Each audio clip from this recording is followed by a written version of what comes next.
So joining us on the news tonight, the senators moved to prevent a potential clash between Nigeria's 2027 general elections and the holy month of Ramadan, rescinding its earlier passage of the Electoral Act Amendment Bill and returning it for fresh review. Central to the reconsideration is Clause 28, which reduces the statutory notice period for elections from 360 to 300 days, giving the Independent National Electoral Commission greater flexibility to adjust its timetable. Tijesu Adeoye has more. Leading the debate under Order 1B of the Senate Standing Orders, the Senate leader announced the Chamber's decision to rescind its earlier passage of the Electoral Act 2022 Repeal and Reenactment Bill 2026 and recommit it to the Committee of the Whole for comprehensive reconsideration and necessary amendments. According to him, the review responds to concerns that elections scheduled during the Ramadan fasting period could affect voter turnout, logistics, and overall participation. The primary reason for our having to reconvene today is for us to be able to further amend the relevant provisions of the electoral bill so that INEC will be in a position to review their timetable according to the request that they had made on us. At the heart of the amendment is Clause 28, which reduces the election notice from 360 days to 300 days. The adjustment allows INEC to review and revise its timetable, a move that could see elections held earlier, possibly in January 2027. The decision followed a closed-door session and a division called by Senator Einaya Baribe, after which the motion was adopted. 1. Any senator may challenge the opinion of the president by claiming a division. So I'm calling for a division. Point of order by Senator Baribe, calling for a division on the provision of yes. He's calling for a division on the section 63 proviso. To which remove gives the proviso. the presiding officer where communication fails. Voting records show 55 APC senators voted in support, alongside 2 opposition lawmakers, while 15 opposition senators voted against. Lawmakers also cited drafting inconsistencies across multiple clauses of the bill, prompting further legislative scrutiny. With the motion now adopted, the Electoral Act Amendment Bill proceeds to the executive for presidential assent, marking a key step towards reforms designed to strengthen Nigeria's electoral process. Tijesu Adeoye, TVC News, Abuja.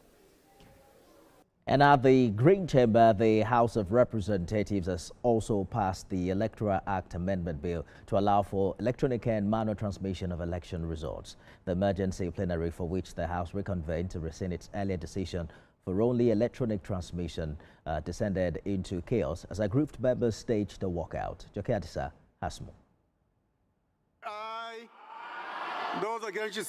In the past few weeks, the Electoral Act Amendment Bill has been in the news, forcing the 2 chambers of the National Assembly into emergency sittings. As the House reconvened, the Speaker appreciated members' sacrifice. This sitting will only have one agenda, and that agenda is the recommittal, rescission and recommittal of the Electoral Act that we passed earlier.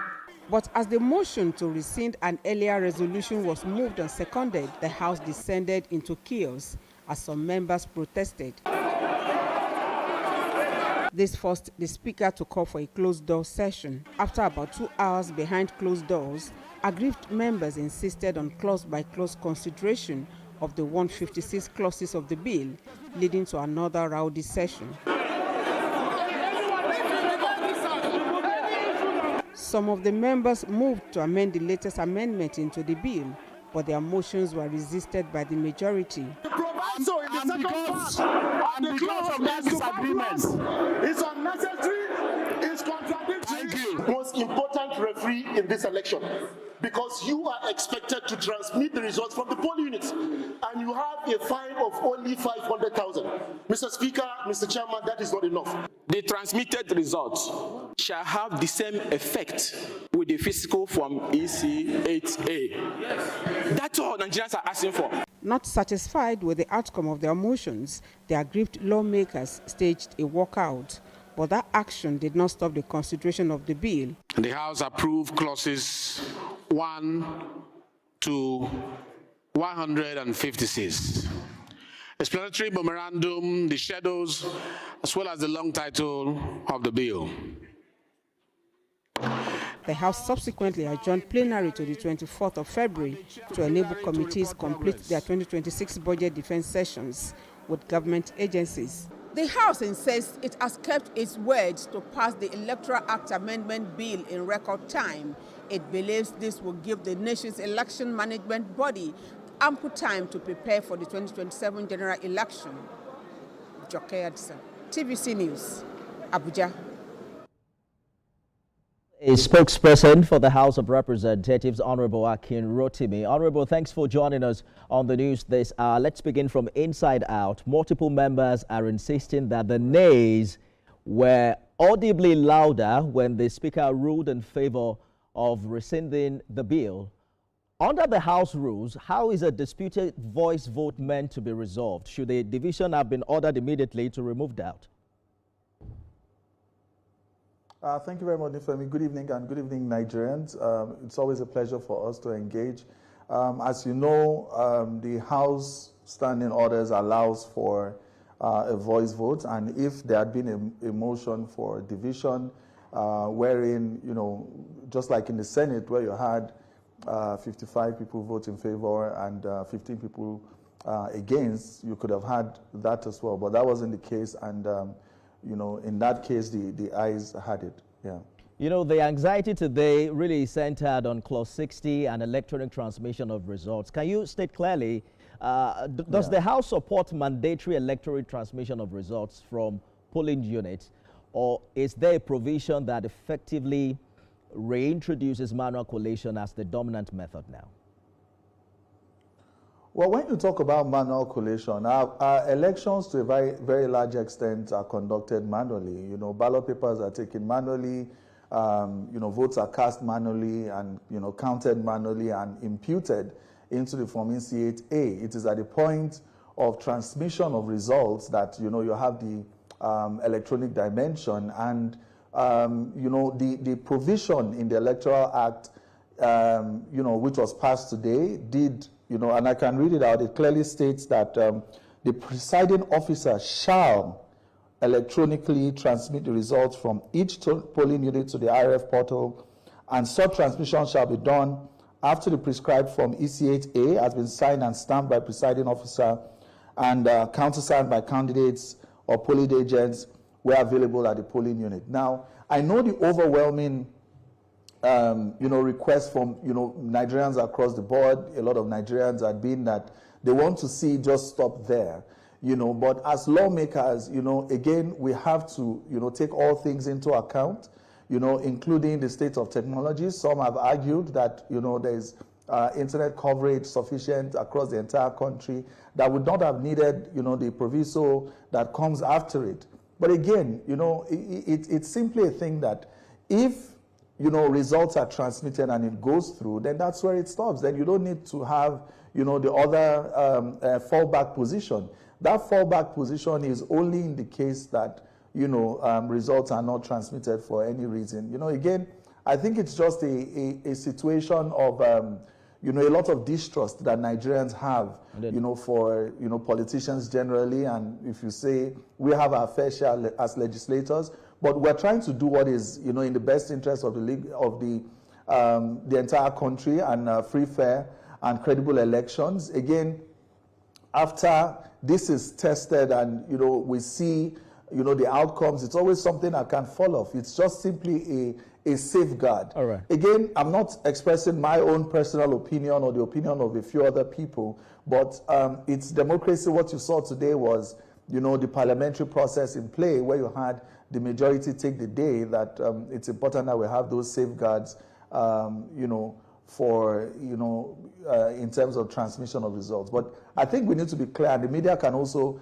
do a lot in that regard to make it very clear that electronic transmission of votes is mandatory. You know, the provisions were clearly stated that the returning officer shall transmit to the IREV. Let's talk about what actually happened behind the scene, because the House had already passed the Electoral Act Amendment Bill, and many civil society organizations really applauded the House of Reps as against what they saw the Senate do. What specific legal or technical defect justified rescinding it at this stage? Was this an oversight, political pressure, or new constitutional advice?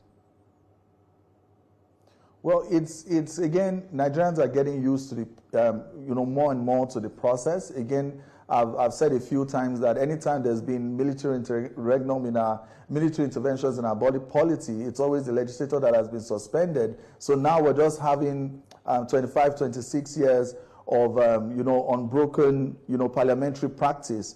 So these things about, you know, one chamber passing a bill and then the other not, you know, agreeing with the provisions entirely, it might seem new to some people, but it's part of the parliamentary process. What happened is that the Senate passed a version that was different, and we had to, you know, set up, in line with the Senate rules and the House standing orders, a joint House, Senate and House committee, conference committee, to be able to harmonize the provisions. But what you saw happen, the reason we had to call for an emergency plenary session was because, you know, when you have a situation where you have a conference committee, now both parties can only look at what it is that is in either the House or the Senate. You can't introduce anything new. It has to be what is before them. Indeed. And for, you know, we after the announcement of the INEC timetable, you know, based on feedback of Nigerians, again, we're the People's House or the People's Parliament, we had to respond. We saw that INEC acted, you know, based on the extant provisions of the 2022 law. But we saw that in 2019, you had about 35% voters turnout. In 2023, you had about 29% voters turnout. So you've seen that voter apathy is a thing. All right, and if you now add on the dimension of the fasting period, Ramadan and Lent period, you know, that would have coincided with the dates that have been announced by INEC, then you can have, you can be sure that you will have, you know, voter turnout, you know, increasingly impacted, which is why we had to act to be able to introduce new provisions that would allow for INEC to have the flexibility, you know, to then be able to look at, you know, the dates, the electoral calendar that has been Allow me to quickly jump in. Honorable Rotimi, you talked about mistrust earlier amongst Nigerians. We saw the minority leader today even lead a walkout. And while all of that was happening inside, outside the chamber, Nigerians who were protesting peacefully were tear gassed. Do you consider that a desecration of our democracy, considering it's happening at the National Assembly and that indeed they have the right to peaceful and lawful assembly?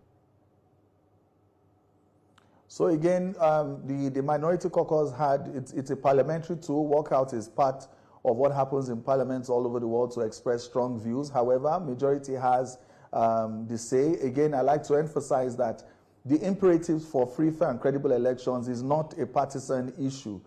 Those of us in the ruling party also want free, fair and credible elections, and there were a lot of minority party members that remained in the chamber and followed through with the process. For us, again, it's extremely unfortunate what happened at the National Assembly where protesters were allegedly tear-gassed, you know, and the House Committee on Media and Public Affairs is responding by taking this up internally. It should never happen. It should never happen that protesters you know, should be so treated. We believe that, you know, the People's House is for everyone. Everyone should be able to come and express, you know, their views. And every time that any interest group has come to the National Assembly to protest, we make sure that we go out there to be able to address them, you know, to improve the culture of, civic engagement. It's your right to be able to come to the House and to protest. We must, however, also realize that, the security agencies also have the constitutional duty to, protect lives and property, and also to ensure things are done orderly. And it's a challenge to anyone coming to protest to remain civil, to remain and avoid inciting or any sort of behavior that can lead to a breakdown of, law and order. We saw a former minister, a former governor of the state come, to the National Assembly and said he came with his son, who is a doctor, to treat anyone that gets injured. We don't do that at the National Assembly. We don't injure anyone, and we don't like such statements. There's nobody getting injured coming to the National Assembly to protest. It's your National Assembly, it's your house, and you have the right. Good place to live. A spokesperson for the House of Representatives, Honorable Akin Rotimi, thank you for talking to us.